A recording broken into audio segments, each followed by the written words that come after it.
Okay, so ഇസ്രായേലും സൗദിയും തമ്മിൽ അത്ര നല്ല ടേംസിലൊന്നും അല്ല. എങ്കിൽ കൂടി ഇവർക്ക് രണ്ടുപേർക്കും കോമൺ ആയിട്ടുള്ള ഒരു ഫ്രണ്ട് ഉണ്ട്. ആ ഫ്രണ്ടാണ് USA എന്ന് പറയുന്നത്. അതുപോലെ തന്നെ ഇവർക്ക് രണ്ടുപേർക്കും കോമൺ ആയിട്ടുള്ള ഒരു എനിമിയുണ്ട്, അതാണ് ഇറാൻ. തൻ്റെ രണ്ട് ഫ്രണ്ട്സിൻ്റെ എനിമി കോമൺ ആയതുകൊണ്ട് തന്നെ ഡെഫിനറ്റ്ലി ഇൻഡയറക്ട്ലി USAയും ഇറാനും തമ്മിൽ എനിമിയാണ്. ഈ ഒരു സിനാരിയോയിൽ അങ്ങനെ ഒരു എനിമിറ്റി അവരുടെ ഇടയിലുണ്ട്, അതങ്ങനെ ഇരിക്കട്ടെ. ഇനി എങ്ങനെയാണ് ഈ ഇറാൻ ഈ 3 പേരുടെ എനിമി ആയതെന്ന് നമുക്ക് നോക്കാം.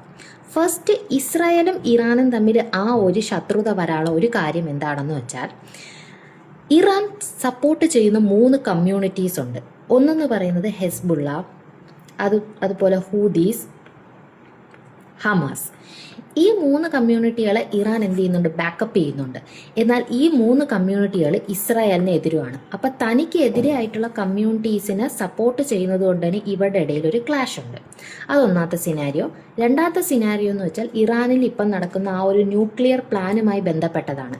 ഈ ന്യൂക്ലിയർ പ്ലാനിനെ കുറിച്ച് നമ്മൾ എന്താണ് ഇവരുടെ ഇടയിലുള്ള എനിമിറ്റിയിൽ പറയുന്നുണ്ട്. അപ്പം വിശദമായിട്ട് പറയാം. ഓക്കെ, നെക്സ്റ്റ്, ഇറാനും സൗദിയുടെ ഇടയിൽ ഒരു ക്ലാഷ് ഉണ്ടാവാനുള്ള മെയിൻ കാരണം എന്ന് വെച്ചാൽ ഇവരുടെ ഇടയിൽ ഒരു സീ റൂട്ടുണ്ട്. ഈ സീ റൂട്ടാണ് എന്ന് പറയുന്നത് ലോകത്തിലെ one of the most important sea റൂട്ടാണ് ഓയിൽ ട്രാൻസ്പോർട്ടിൻ്റെ കേസിൽ. ഏകദേശം 30% ഈ ഒരു റീജിയനിലാണ് ഓയിൽ ട്രാൻസ്പോർട്ടേഷൻ നടക്കുന്നത്. സോ ഇറാന് ഇവിടെ ഒരു ആധിപത്യം വേണമെന്നുണ്ട്, സൗദിക്ക് വേണമെന്നുണ്ട്. അതുകൊണ്ടാണ് ഇറാൻ ഈ ഒരു സീ റൂട്ടിനെ അവരെന്താണ് പേർഷ്യൻ ഗൾഫ് അല്ലെങ്കിൽ പേർഷ്യൻ സീ എന്നും സൗദി ഇതിന് അറേബ്യൻ ഗൾഫ് എന്നും വിളിക്കുന്നത്. അപ്പം അങ്ങനെ അവരുടെ ഇടയിൽ ഒരു ക്ലാഷ് ഉണ്ട്. അതൊന്നാമത്തെ ക്ലാഷ്. രണ്ടാമത്തെ ക്ലാഷ് എന്ന് പറയുമ്പോൾ ഇവരുടെ ഇടയിൽ റിലീജിയസ് ആയിട്ടുള്ള ഒരു ക്ലാഷ് ഉണ്ട്. അതെന്താണെന്ന് വെച്ചാൽ രണ്ടും മുസ്ലിം ഡോമിനേറ്റഡ് കൺട്രി ആണെങ്കിൽ കൂടി സൗദി എന്ന് പറയുന്നത് സുന്നി ഡോമിനേറ്റഡും ഇറാൻ എന്ന് പറയുന്നത് ഷിയ ഡോമിനേറ്റഡ് ആയിട്ടുള്ള കൺട്രിയാണ്.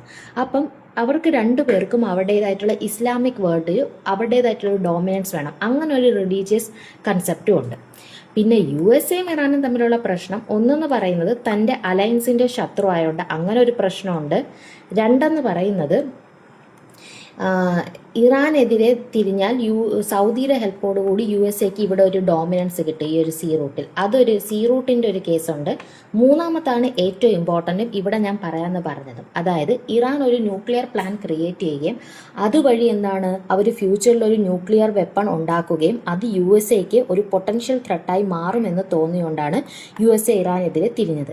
ഇറാൻ പറയുന്നുണ്ട് അങ്ങനെ അവർ ചെയ്യുന്നില്ല, അവരെന്താണ് വളരെ നോർമൽ ലെജിറ്റിമേറ്റ് രീതിയിലാണ് ചെയ്യുന്നതെന്ന് പറയുന്നുണ്ടെങ്കിലും ഇൻ ഫ്യൂച്ചർ അതൊരു പൊട്ടൻഷ്യൽ ത്രെട്ടായി മാറും എന്ന് വിചാരിച്ചാണ് USA-യും ഇസ്രായേലും ഇറാനെതിരെ ഇപ്പം തിരിഞ്ഞിരിക്കുന്നത്. Thank you.